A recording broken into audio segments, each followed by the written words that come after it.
We begin, though, with the latest on the pandemic. This morning, NBC News has confirmed there have now been more than 66 million COVID cases in the U.S. Right now, 130,000 Americans are hospitalized with COVID, and cases are still rising in nearly every state. Despite that, there are some signs of progress in regions first hit hard by Omicron. In states like New Jersey, Rhode Island, and Connecticut, cases appear to have peaked. And here in New York City, they've dropped off nearly 47% from earlier this month. But other parts of the country are still getting slammed. According to an NBC News tally, California has now surpassed 7 million COVID-19 cases since the start of the pandemic, becoming the first state to hit that mark. We have team coverage to help us break down and understand the latest on the pandemic. Joining us now is NBC News medical reporter Erica Edwards. Dr. Bob Lahida will join us in a moment. Erica, we'll start with you, and we're going to start with schools. We've been talking about how fast the Omicron variant has spread. That's made it hard for some schools to keep their classrooms staffed. What's the impact you're seeing, and how are school districts handling this surge? Yeah. Hey, Joe. Good morning. You know, the impact coast to coast has been enormous. Schools in Washington State, Kansas, Missouri, even New York have had to cancel classes either because of high community transmission of COVID-19 or because so many teachers and other staff have called out sick. Now, for those schools, districts that have been able to remain open, districts are calling on, National Guardsmen, school board members, even parent volunteers to step in as either substitute teachers, bus drivers, even custodial and cafeteria staff. The North Kansas City School District had 300 teachers out sick last Friday. We talked with the school district's superintendent about how they also got creative. Here's what he had to say. We're having a pretty difficult time in covering all of our classes. We had to really lean on our staff, like our paraprofessionals, our librarians, our reading teachers, our central office staff, to go fill those additional vacancies so that we can continue to have school. Some school districts have actually extended the MLK holiday weekend into this week to help shore up some of those absences. So, Eric, as we mentioned, we're seeing a plateau in some of those states that were first to report Omicron cases. It strikes me these areas are in the Northeast where vaccination rates are high. So do health experts think we're going to see this in other parts of the country? And if so, what's the timeline looking like this for Omicron? Sure. So other countries who have gone through an Omicron surge have generally seen a really steep rise in cases and then a really steep fall in cases. Now, here in the U.S., as you mentioned, cases, it appears that cases in parts of the Northeast, even in Florida, have begun to plateau. But because cases are rising in so many other parts of the country, experts say it's still going to be a few weeks before we could possibly see any kind of national plateau. And looking forward, some health experts are suggesting Omicron's rapid spread will help us reach the endemic stage. So remind us, what is that, the endemic stage, and what are you hearing from health experts about it? Yeah, that's a hope that COVID-19 is somehow evolving into something that, even though it's around us all the time, it's not causing widespread disruption as it has over the past few years. Dr. Anthony Fauci addressed the issue yesterday during a World Economic Forum event. Here's what he had to say. When you talk about whether or not Omicron, because it's a highly transmissible, but apparently not as pathogenic, for example, as Delta, I would hope that that's the case, but that would only be the case if we don't get another variant that eludes the immune response to the prior variant. It is an open question as to whether or not Omicron is going to be the live virus vaccination that everyone is hoping for. Joe, right now, more than 98% of COVID-19 cases here in the U.S. are the Omicron variant. Back to you. Erica Edwards kicking us off this hour. Erica, thank you. Now let's bring in Dr. Bob Lahida. He's a professor at the Hackensack Meridian Medical School and the director of autoimmune and rheumatic diseases at St. Joseph Health, also the author of his new book, Immunity Strong. Dr. Lahida, great to have you with us. So let's start with your response right there to what we just heard from Dr. Fauci about whether Omicron will bring an end to the pandemic. Is this an endemic? What's your take?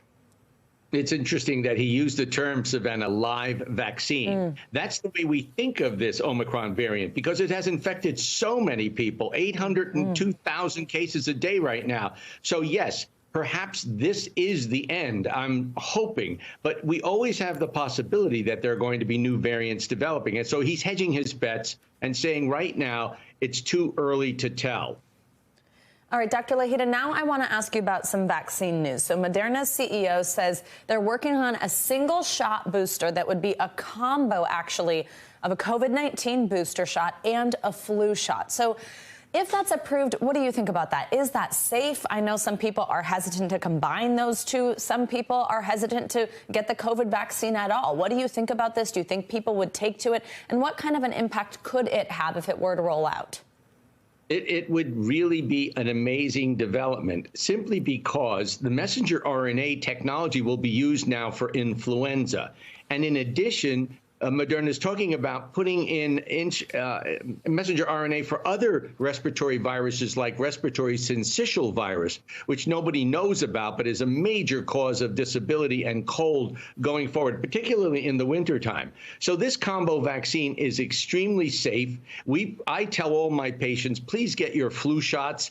Most of them do not. Many do, and they get them either at the same time as the booster or the second shot, or they don't get it at all, which is not good in the winter months. So this is a major advance, and it's extremely safe, Savannah. Now, we've got a question for a viewer from you, Dr. Bob. We've been doing this where we've been asking our viewers to send in questions since we get to talk to experts like you every day. So we have Troy who's saying, I had shot number 1 and number 2. How long should I wait before I get the booster shot? I have not tested positive for COVID-19. Is there a need to wait 6 months? So I think here, maybe especially with Omicron spreading, having not had the virus yet, what do you think about that 6 months period? No need to wait for the 6 months. He can get it at 5 months, but the CDC is recommending no sooner than 5 months. With regard to other vaccines like the J&J, the booster could be given like 2 to 3 months after that injection, but 5 months after the Moderna or Pfizer vaccine, the last shot. All right, Dr. Bob Lahida, thank you for that. I'm sure Troy is thankful as well. It's good to see you. Now, if you have a question for one of our doctors, let us know. Our doctors are ready to answer them for you. You can email us. There it is on your screen, Morning News Now at NBCUNI.com with your questions. And you can let us know if you want to stay anonymous. Ask us anything. On Capitol Hill, the Senate is preparing to debate 2 key voting rights bills. It's legislation that's critical to President Biden's legislative agenda this year with the midterms approaching. Right now, the future is unclear for the Freedom to Vote Act and the John Lewis Voting Rights Advancement Act. Both bills were passed by the House yesterday. But in the Senate, Democrats Joe Manchin and Kyrsten Sinema have already said they will not support changing the filibuster rules so Democrats can pass the bills with a simple majority. And without that change, the bills just don't have enough votes to get through the Senate. This debate comes just one day after the country honored the memory of Martin Luther King Jr. His children led a march through Washington demanding that Congress pass the 2 bills. Among the speakers, his son, Martin Luther King III. Mr. President, Senators Manchin, Senator Sinema, members of the Senate, pass the Freedom to Vote John R. Lewis Act now. If you can deliver an infrastructure bill for bridges, you can deliver voting rights for Americans. If you do not, there's no bridge in this nation that can hold the weight of that failure. Let's bring in NBC News Capitol Hill correspondent Leanne Caldwell and NBC News White House correspondent Mike Memley to help us preview this debate and what's at stake. So, Leanne, we'll start with you in the standoff in the Democratic Party. First of all, any indication Senators Manchin and Sinema, and it'd have to be both, have changed their minds at the last minute? And if not, then why are Democrats forcing this showdown? Hey, Joe. Well, there's no indication. Senators Manchin and Senator Sinema have been extremely clear, not only in their most recent statements last week, but in the previous weeks and previous months as well, that they will not get rid of the 60-vote threshold to pass legislation in the Senate in order to pass this voting rights legislation, despite attempts by their colleagues to try to convince them, despite attempts by Martin Luther King III, who I have seen in the hallways of Capitol Hill multiple times over the past few weeks, talking to senators, trying to convince them to do it. So ultimately, this is moving forward with this party divided. It's rare that a Senate majority leader will show divisions among their party, but this is the choice Senator Schumer has to make. He's getting a lot of pressure from progressive groups, from civil rights groups, and he's promised that he would do this. And so it looks like my sources say that he's going to move forward, even if that shows a party divided and that draws the attention on a divided party, and not that Republicans are opposed to this, Joe. So, Mike, no one has more influence than the president. Is President Biden doing anything now behind the scenes to try and rally his party ahead of this? Well, Joe, if the question is about what he's doing behind the scenes, the answer is, frankly, not that much. We saw the president return to Washington last night after the long weekend in Wilmington, Delaware. He spent a part of the weekend with his chief of staff planning ahead, looking ahead to his State of the Union address coming up in March. We haven't really seen any indication from the White House of further conversations between the president, Senator Manchin, Senator Sinema, since those three spoke at the White House on Thursday night. The readout from the White House then was that the conversation was respectful and cordial, which is really diplomatic speak for difficult, and no one was really moved by the conversation. So what we saw yesterday publicly was both the president and the vice president using the Martin Luther King holiday to really keep up the urgency on this. Vice President Harris telling reporters that she was not going to absolve any of the 100 senators, trying to broaden the focus to include the Republicans who oppose these voting reform changes. And the president really calling this a moment of choosing. This is now about public pressure campaign that Democrats want to keep up through the midterm elections to try to rally their base. So, Leanne, despite what the vice president thinks Republicans are going to see this as a win, what are you expecting to see and hear from the GOP during this debate today? Yeah, we might see some Republican senators come to the floor and debate this, but also we might not. They know that they are united in their opposition against this legislation. We know that this is going to be another difficult week for Democrats because the attention will be on them and their inability to pass this legislation. And so while Republicans have, especially Senate Minority Leader Mitch McConnell, has put a lot of effort in making this very difficult for Democrats by continuing to pressure Senators Manchin and Sinema to stay on the side of the filibuster, he and Republicans know that this is going to be much more difficult for Democrats, while Republicans are very confident that their base and their supporters are supporting their effort to completely oppose this, Joe. So, Mike, we're just days away from the start of President Biden's second year in office. These two bills are at the top of his agenda. Just a moment ago, we saw the map that shows all the states that have passed their voting changes. So if he does not pass federal voting rights legislation during his term, what does that mean for the president moving forward?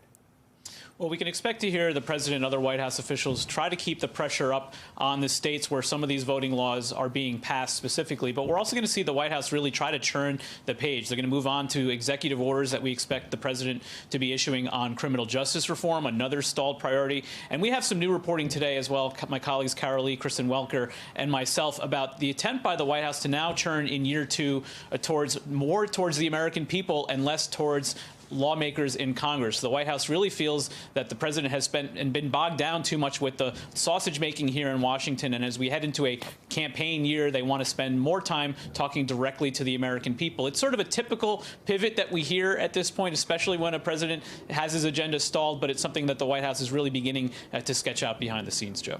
Mike Memoli, Leanne Caldwell, thank you so much for both your reporting. Appreciate it.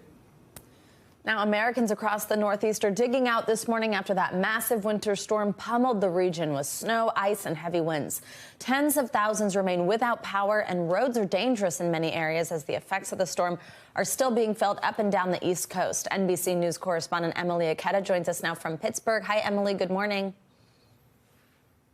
Good morning to you. Well, schools in Buffalo and here in Pittsburgh have been closed for the day, and you can see why. Some roads still slick with ice and snow. Cities up and down the East Coast this morning are recovering from the year's first major winter wallop, and experts say it won't be the last.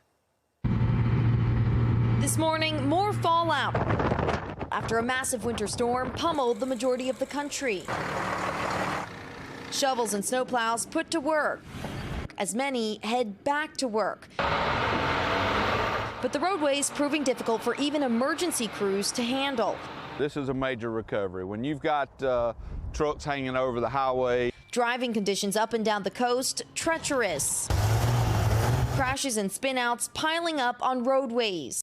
In North Carolina, the storm taking a deadly turn. 2 killed after a car veered off the interstate. And injuries in Virginia, where State Patrol responded to 1,000 crashes and disabled cars on Sunday alone. More mayhem anticipated today. After temperatures plummeted overnight, officials are again warning of icy roads. The holiday weekend, a travel headache. At the airport in Buffalo, a record-breaking 16 inches, almost doubling the previous record. Across the country Monday, more than 5,000 flights were canceled or delayed. So it has been crazy, really bad. As millions are still digging out after snow, freezing rain, and high-powered winds caused chaos from Florida to New England. Dangerous wind gusts ripping off the roof of a nursing home in Maine, fueling monstrous waves in Massachusetts and causing coastal flooding in Connecticut, while 13 states logged double-digit snowfall totals. The winter weather beatdown dumping at least 20 inches in parts of Ohio, New York, Pennsylvania, and North Carolina, where heavy snow is being blamed for collapsing a college dorm's roof. The cold weather wallop hanging on in what is looking to be a long winter. And this morning, we're thankfully seeing some relief from the wind and snowfall, but for some areas, that won't be for too long. Forecasters warn a deep freeze could be returning to the East Coast later this week. Guys, talk about a 1-2 punch. Yeah, really. Ooh, and Emily, thank you for being out there for us. Stay warm. And let's get a check on your morning news now weather. With NBC News meteorologist Michelle Grossman. She joins us now with the latest on that bitter cold hitting the Northeast. Hey, Michelle, good morning.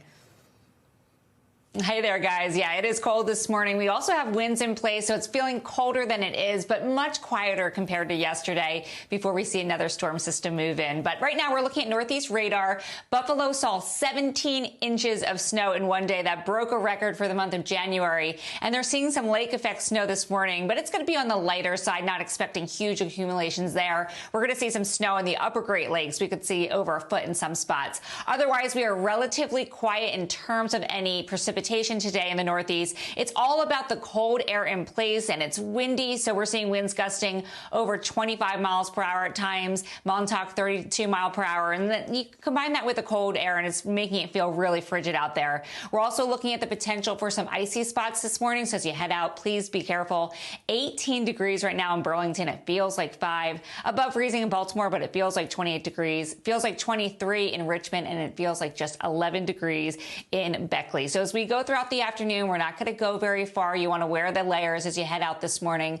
Temperatures mainly in the teens around the Great Lakes, 10 degrees in Watertown. It's going to feel like 0, and 14 in Burlington. So this is the main story today, that Northeast chill. But if we go to the middle of the country, we are 10 to 25 degrees above normal for this time of year. So 60 degrees today in Grand Isle, 53 in Denver, and 64 in Tulsa. That's 15 degrees above normal. Unfortunately, it's not going to last very long. You see that jet stream dipping to the south. That's sort of like a door just opening, allowing this cold air from Canada to come in. So here comes the cold once again. Tomorrow, it's only going to be 1 degree in Bismarck. It's going to feel like 23. It's going to be 23 degrees below what is typical for this time of year. 5 degrees tomorrow in Minneapolis and 12 degrees in Madison. Now, that's all going to shift to the east. So once again, we're back into the deep freeze in Rochester Thursday, Friday, Saturday. We're into the teens, and then finally 24 degrees on Saturday. But you know what? This cold air is going to set the stage for the potential for another nor'easter on Saturday. But let's talk temperatures. 35 Thursday in New York, 23 on Friday. Now, this is what we're looking at here today. We're looking at some snow along the upper Great Lakes. So that's going to be the major precipitation maker as we head throughout the day. So the Clipper system moves through. That's going to reinforce some cold air. Snow from North Dakota to Michigan. This is going to slide off to the north and east. But look what happens tomorrow. You have some snow in the New England, but along that trailing cold front, you see some pink there. That's more freezing rain. You see some blue. That's some snow as well in parts of Kentucky, also Tennessee. But you also see a lot of rain and some heavy rain in places that already got a lot of rain the past month or two. So places in Tennessee, Mississippi, Alabama, you see those reds and yellows along the trailing, the last edge of this cold front. And we could possibly see some severe weather in those places, parts of Texas, into the Gulf Coast states. And that's what we're going to be watching on on Wednesday. But for today, that chill does return to the northeast, a clipper system in the northern plains, mild in the middle of the country, and then we're watching a few showers in the southwest. As we head towards tomorrow, we're going to see those strong storms that I told you about, that cold front, and again, could see the possibility for some really strong winds, maybe even a tornado isolated, but we'll talk more about that tomorrow. Arctic chill in the northern plains, lake effect snow once again, so more snow for Buffalo, Syracuse, places like that.